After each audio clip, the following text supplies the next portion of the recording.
Picture this. The Prime Minister of the fifth largest economy in the world, the leader whose job is literally to drive consumption, gets on stage and asks 1.4 billion people to work from home, buy less gold, and limit foreign travel. He even cuts his own convoy in half.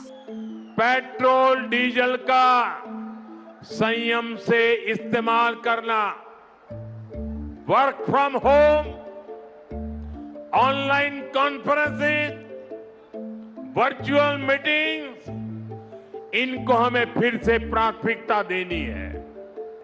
तो कम से कम एक साल के लिए हमें विदेशों में जाने की बातों को टालना चाहिए। Some newspapers were quick to call it patriotism, while some others called it caution. But here is something that most of us are not thinking out aloud. This is a signal for something much bigger. And while in India we're still debating and discussing on the prices of cylinder and petrol, there's another crisis that is looming far from our shores, deep in the Pacific Ocean. And it's called the Super El Niño.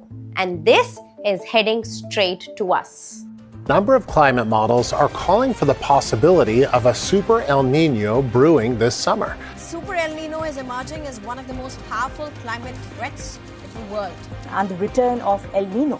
Super El Nino is developing And the most powerful El Nino in a century may be on its way to reshape global weather patterns. Welcome back to another episode of Mission Planet A. This is Rupa, your host, and today we will talk about the next big crisis that India might face, which is a Super El Nino. Now, if you like our content, then subscribe to us so that you never miss out on any other episode. Now, let's get right into the episode. To understand why this El Nino matters so much to us, we first need to understand how India gets its monsoon. In May, Rajasthan records nearly 48 degrees, Deccan Plateau burns at 45 degrees, and the entire India becomes a giant hot engine. Now, you probably learnt in school that hot air rises and cool air flows in to fill that gap. That's exactly what drives the Indian monsoon. As India heats up, the air over the Indian Ocean stays much cooler, and this is what creates a heat sink. So the monsoon winds flow from that cool heat sink onto the hot Indian landmass. Now that's exactly how India gets its monsoon. But that's only one part of the story. There's another part that most of us don't know. On the other side of the equation, trade winds over the Pacific Ocean normally push the warm water westward, that is towards Indonesia and Western Australia. The warm air above Indonesia rises in the atmosphere, and that creates another low pressure zone.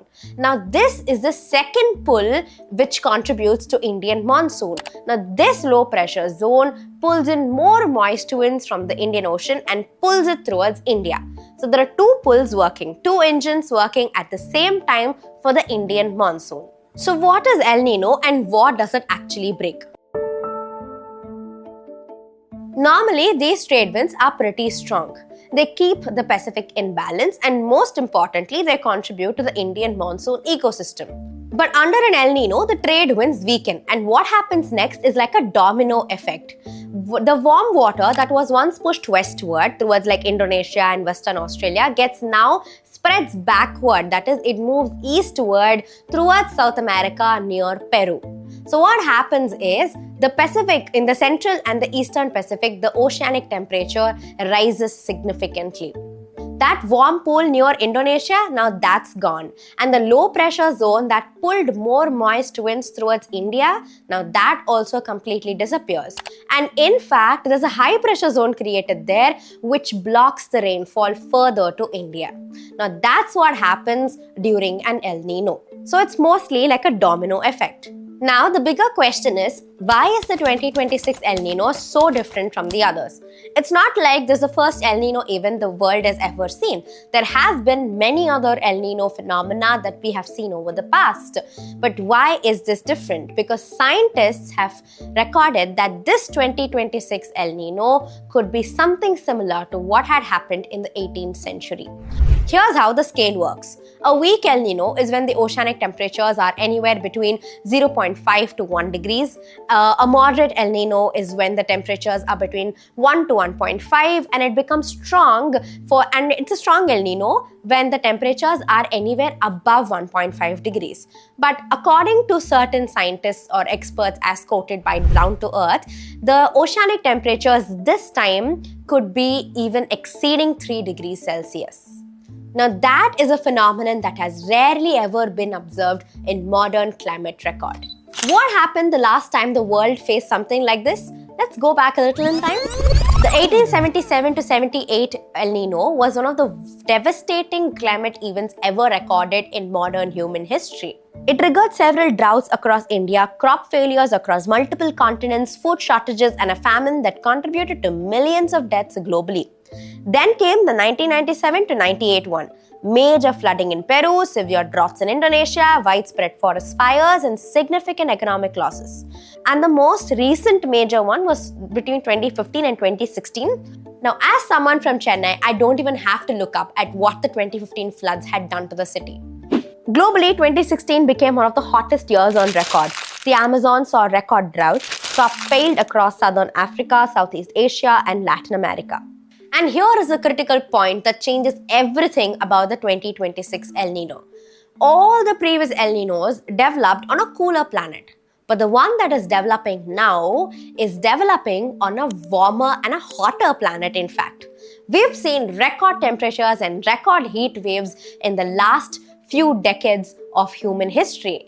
Now, this is what changes the structure, the dimension, and the consequences of the 2026 Super El Nino. Even if the 2026 event ends up slightly lesser than the 2015 and 2061, the effects of it could last for several years and cost up to trillions of dollars globally and specifically for India as well. Now let's talk about India specifically, because our vulnerability is not just ecological or environmental, it's deeply economical. Now we all know that agriculture in India is heavily monsoon dependent. Now agriculture and its allied industries generate about 18.2% of the country's GDP, and directly or indirectly it employs nearly 42% of the population. Now let's take an example to understand this better. A farmer from a remote district in, say, northern Karnataka earns well, only then will his rural disposable income increase. Let's say Raju from Hassan district earns well from his agricultural income. Can he then spend it on other manufactured goods? Like it could be another farming machinery or even a smartphone. Now this is what drives the industrial GDP. And this creates jobs in factories. And this whole thing keeps the economic wheel turning. But for Raju to earn well, it has to rain well in Hassan district. This single chain from rain to farmer to rural income to national economy, this chain might just be under heavy risk when the Super El Nino strikes India. Now let's get straight to facts. What could India actually be facing? Now, this Super El Nino could result in a weaker monsoon. It could be either delayed onset or uneven distribution or below normal rainfall. And then we could face agricultural disruption in key crops like rice, wheat, soybean, and palm oil. Hotter temperatures and erratic rainfall also mean that there is higher demand for power consumption. And we already saw how power demand hit peaks in May 2026. And scientists also warn that there could be more intense and longer heat waves and also higher nighttime temperatures, which means the human body gets no time to recover at all. And research unfortunately also shows us that the El Nino events could suppress economic growth for years even after the event ends. And it all depends on how well prepared we are. Now let's get to that question. How prepared is India for the upcoming El Nino? Is India prepared for the upcoming Super El Nino? The honest answer is yes.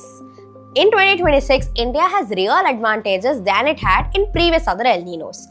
Today, we have better weather forecasting, we have better crop varieties, we also have drought-resistant crop varieties, we have farmers that are aware of climate-resilient agricultural practices, there's also crop diversification, and the government has also begun to identify the vulnerable districts and began preparing contingency plans. But now we are at the juncture where these plans have to be implemented and not just written. And we need political will for it. Do we have it? I hardly doubt it. Especially when the government, even after being fully aware of this impending Super El Niño, began allocating acres and acres of land for data center development in the country. Priorities, I guess, and I'm not sure if ours are in the right order at the moment. The Super El Niño is not a distant climate headline anymore. It's an economic event, it's a food security event, and most importantly, it's a human welfare event. And the question is not even whether it will affect India, because it will. The only questions are how prepared are we and how well can we handle the consequences if it hits us. If you want us to do a deep dive episode into the data center boom in India, then comment and let us know. If this episode made you think, then share it with someone who needs to hear it. Now, this is Mission Planet A. I'm your host, Rupa, signing off. See you in the next episode.